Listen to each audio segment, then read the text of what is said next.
Let's continue with that theme. We're joined now by Dr. Ongama Mtimka, a political analyst. Doc, thank you very much for your time this afternoon. What do you perceive the president should rely on in making changes to his cabinet that he will be announcing today? Sure. I think that realistically he's going to try and align the cabinet with the latest dynamics as far as power configuration is concerned in the higher echelons of the ANC, that is the NSC. So I can see some of the ministers who may no longer have some representation at the NSC not coming back. But I doubt that that can be the same thing for Minister Pravin Gordhan, for example, because of how important he is in the private survival of President Cyril Ramaphosa as somebody who was key in terms of mobilizing resources. But there is a challenge in the portfolio in that link between political oversight over ESCOM and energy security in the country. But we know that that is a function of the roles of the Minister of Mining and Energy, Public Enterprises, as well as ESCOM itself. So I doubt that the president will feel emboldened to take any action that can be seen to be demoting one of these ministers. If anything, he might just want to keep them, hopefully hoping to show to stakeholders that is going to be addressing issues around energy security through this minister in the presidency rather than sacking any one of these ministers. Speaking of his private survival and those who ensure that he stays in power, Gwede Mantashe, I doubt you foresee a move there? I'm talking about particularly both of them. When I say if there is a move, it will be a move which he tries to frame as a promotion rather than sacking. With Gwede Mantashe, he still wields significant power at the level of the party, and also because of his stance, very much gets support from the labor unions that are linked to the coal value chain as well, and the interests that are aligned to that.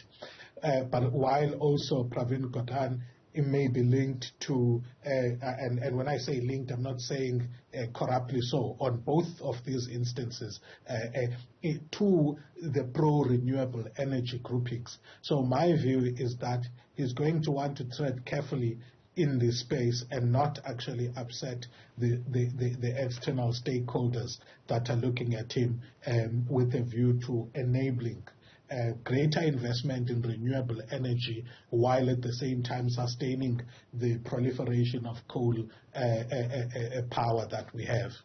Someone who did not make it onto the NEC but is quite formidable is the International Relations Minister, Dr. Naledi Pandor, especially given everything that we are seeing unfolding in the United States with the Democrats wanting to adopt this bill that would take a look into South Africa much deeper in terms of the recently hosting China and Russia with those military drills. Can he afford to lose somebody like that or change somebody like that? Notwithstanding my gripes about the politicians that have been there since the 90s and my feeling that there is a need to change a lot of them, she would be one of those people I doubt he would want to change. If anything, there were rumors that he in fact had preferred her as a deputy. Remember, leading up to the conference as well, it appeared at some stage that he was more keen to have her as a deputy rather than any of the people that had the political capital to secure that position. So I would think that he's unlikely to sack her. If anything, he will keep her in that same portfolio. Because quite frankly, I think she's been able to actually present a coherent, even though sometimes problematic as a result of ANC politics, view in the international stage of South Africa. And then there are those who voted against against Parliament not adopting that Section 89 panel report looking into Phala. Dr. Nkosazana Dlamini Zuma comes to mind, the Kokta minister, somebody who was very vocal against the president, Lindiwe Sisulu as well, in the lead up to that elective conference in December. Do you perceive that there will be changes there? in all the political power balancing that is necessary, the president has less pressure with respect to these two portfolios, to these two individuals, because the power that is against him or may potentially challenge him in his presidency doesn't come from the same constituents of the RET grouping. So where he may have had limitations in in 2018 with respect to the cabinet that he should have, he will have less hesitation during this time, because the counterbalance, the balancing act that he needs to do is no longer, the same politically as he had back then. What of Bheki Cele? So there's obviously not effective leadership of the police, and we don't have the police force running as it should.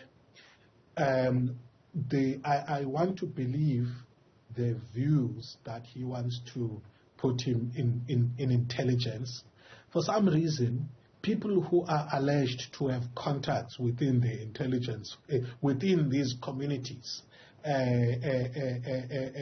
tend to do well in portfolios like intelligence, because there you need both a particular streetwise approach, as you do the need for effective political oversight over the administration that gathers intelligence and works on that. When at the level of the police, you need more, administrative leadership, and in my view, somebody who wants to drive performance a lot more than you may need somebody who may be too close to these groups that are problematic. So I want to believe the theory that says maybe he might be considering to move him to intelligence rather than keep him there. Thank you very much to Dr. Ongama Mtimka, a political analyst.